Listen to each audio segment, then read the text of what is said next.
Welcome back to episode 3 of The Heart of God concerning your healing. What does God think about your health? How is God thinking about you being sick today or about that problem that you have suffered for so many days? What is God's heart concerning it? Is God really willing to heal you? And now, without any condition.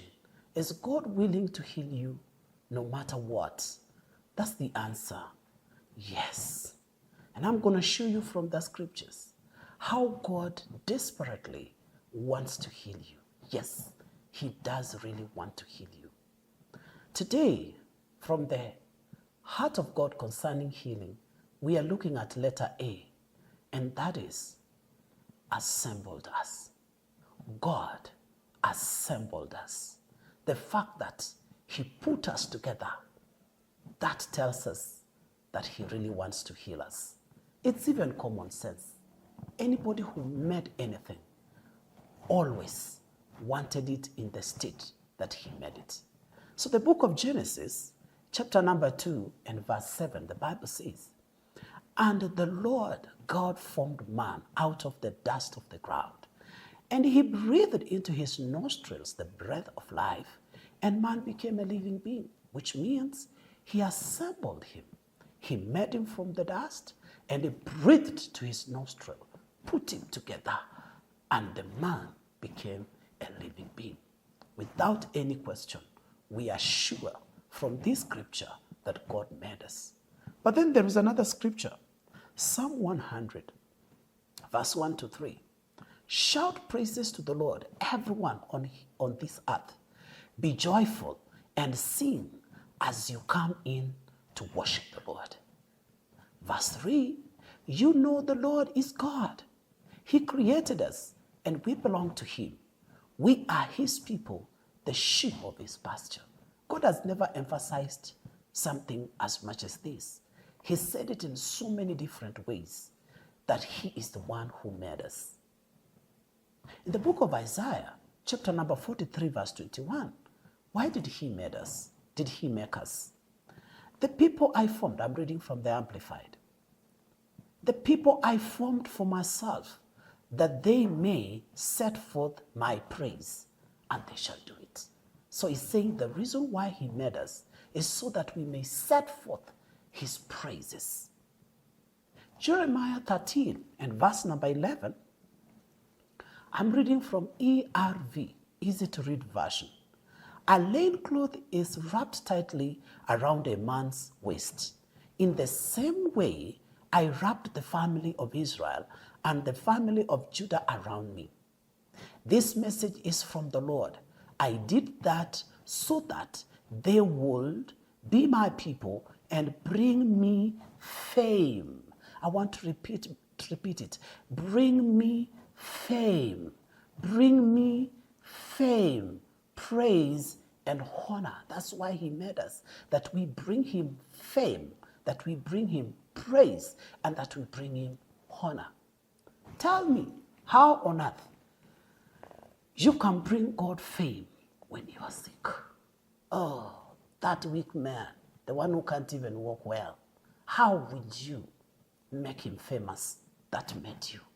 How will the one who made you feel proud of himself when you struggle even to see, when you're struggling to walk, when you can't even stand up?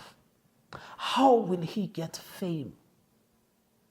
If He made us so that we can give Him fame, that is so simple. He expects us healthy, because the only way we can make Him famous is if somebody looked at us and he went like, "Oh wow, look at that guy, look at that woman, look at that person.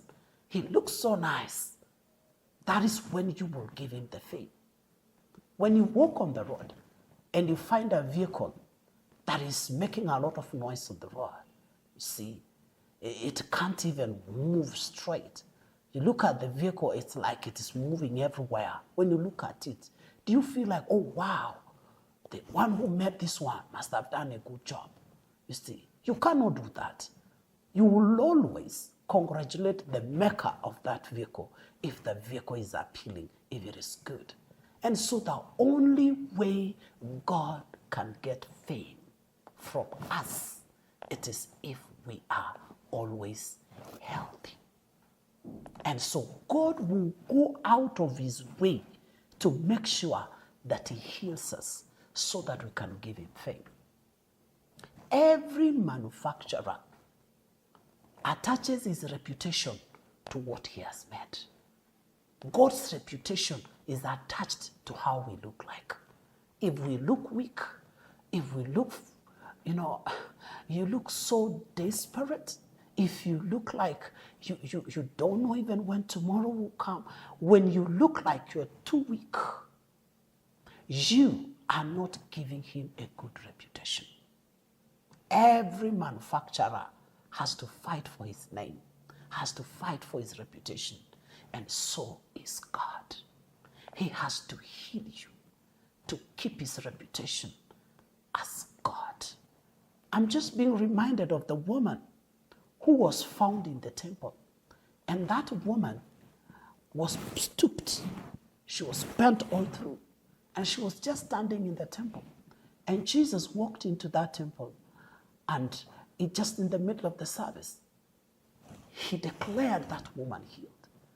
And even the people that were running that temple complained. But Jesus was just quiet, settled.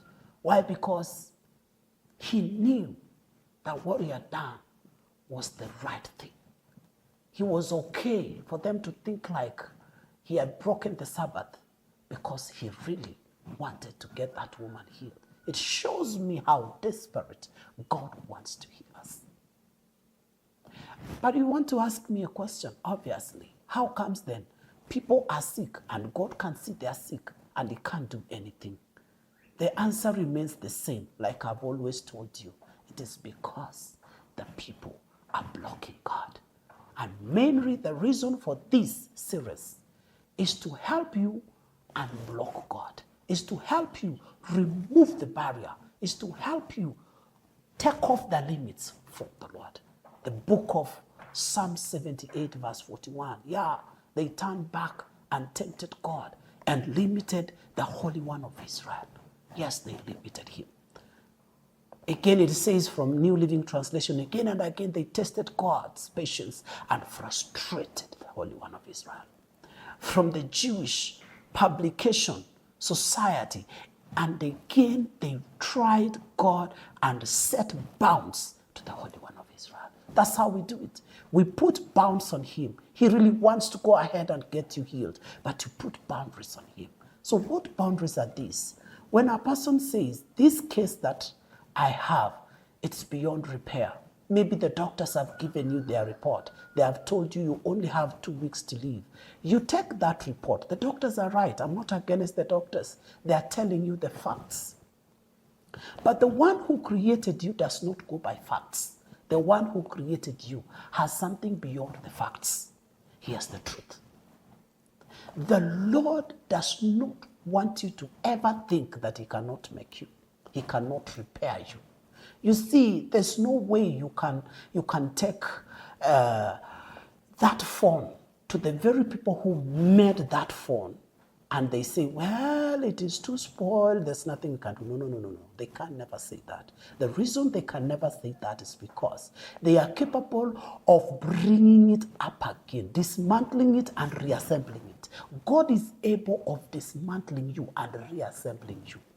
If your heart is not working, he can put a new heart. He doesn't have to repair your heart, he can put a new heart. If all your blood is spoiled, he doesn't need to try to cure it. He can pump in a new blood. We have people with big testimonies. God placed in them a new heart. We have people that God has given eyes that they didn't have. God doesn't have to repair. Doctors try to repair. They cannot give you a new heart, but they can try to repair what you have. God goes beyond repair. He is capable of putting a new one. But how do we stop him? We stop him when we say there's nothing which can be done. This is beyond repair. Oh, the doctors say I only have 2 weeks. Okay, the doctors are right. They are looking at the fact. What is God saying? God is saying, raise the dead. Even if you died, God is able to bring you back. So remove boundaries from God. The moment you say, this is not possible, the moment you put the word impossible, this cannot be handled, you have just blocked God. You have just said, God, don't come in. Because he cannot come in if you're saying it is incurable. He cannot come in if you're saying nothing can be done about it. So remove this blockage out of God's way. You see, here is a woman by the name of Sarah. You can understand her case. It is just so clear. It's common sense here, you know. The book of Genesis, chapter number 18, verse 11 to 14. It's a common story, you know. Now, Abraham and Sarah were old, well advanced in age, and Sarah had passed the age of childbearing. Therefore, Sarah laughed within herself, saying, after I have grown old, shall I have pleasure, my Lord being old also? And the Lord said to Abraham, why did Sarah laugh, saying, shall I surely bear a child, since I am old? The Lord asked a question. Is anything too hard for the Lord? Is anything too hard for the Lord? Sarah was being practical. She said, I'm too old. By this time, Sarah was around 90 years old. Abraham was around 99 years old. No, so it's just common sense, you know. These people are too old. You know, if they've been living together all this time, they never had children. You know, Sarah is saying, this is not possible. This is not something that can be done. And God had to help them take that limit out. So he had to speak to the two of them. Is anything too hard for the Lord? And actually, let me tell you, this is how Abraham and Sarah finally managed to conceive. Because God removed this limit from their heads. He helped them to get out that which was blocking him. You see, as long as Abraham looked at Sarah and thought like she's too old to conceive, as long as Sarah looked at Abraham and said, he's too old to impregnate me, as long as they looked at one another and thought like it is impossible for them to have a child, God was not going to give them a child. He wasn't going to violate their will. He wasn't going to violate what they want. And so on this particular day, God had to face them and help them to remove that blockage, remove that barrier, remove that limitation. And that's why I'm here. I'm here to tell you today, there's nothing that God cannot do. Don't tell me that sickness is too far. There's nothing that God cannot do. He can fix a new heart. He can fix new cells, the entire body. Even if they have been eaten by whatever, call it cancer or whatever, he is able to put new cells all over your body. If your entire blood is contaminated, he can pump in new blood. If your heart is already done, he can give you a new heart. Just take off this limit from God. Just don't say God cannot do it, because that is what is blocking God. The book of Jeremiah 32 and verse 27, God repeated it. He said, behold, I am the Lord, the God of all flesh. Is there anything too hard for me? He says, I'm the Lord, the God of all flesh. If there is anybody there, if there is any flesh anywhere, I'm the Lord over it. You are flesh, you have body. This is flesh. This is the one God is talking about. I'm the Lord over this flesh. Is there anything too hard for me? Is there anything about your flesh that God cannot handle? Remove that limit off, and may the Lord heal you. May the power of the Lord reach you. May the glory of the Lord shine upon you. May you see his goodness. I'm speaking over your life right now. Whatever has been said to be impossible, today in the name of the Lord Jesus, may it work for you. May the Lord heal you in Jesus' name. As you look at me right now, may you start experiencing healing power flowing through your veins in the name of Jesus Christ. Again, I want to remind you, if you have not subscribed, subscribe, because today we are on letter number A. We are on A for the heart. The heart has 5 letters. We are on letter A. Just make sure that you subscribe so that you can hear the next 2 episodes that are coming.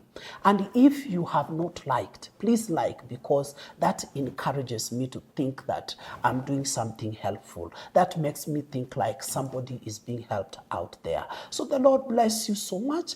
Just stay around. Don't leave, because we are coming with the next episode. As the Lord has spoken, He will always do it. His word is medicine, and it is what shall set you free. In Jesus' name, amen. God bless you.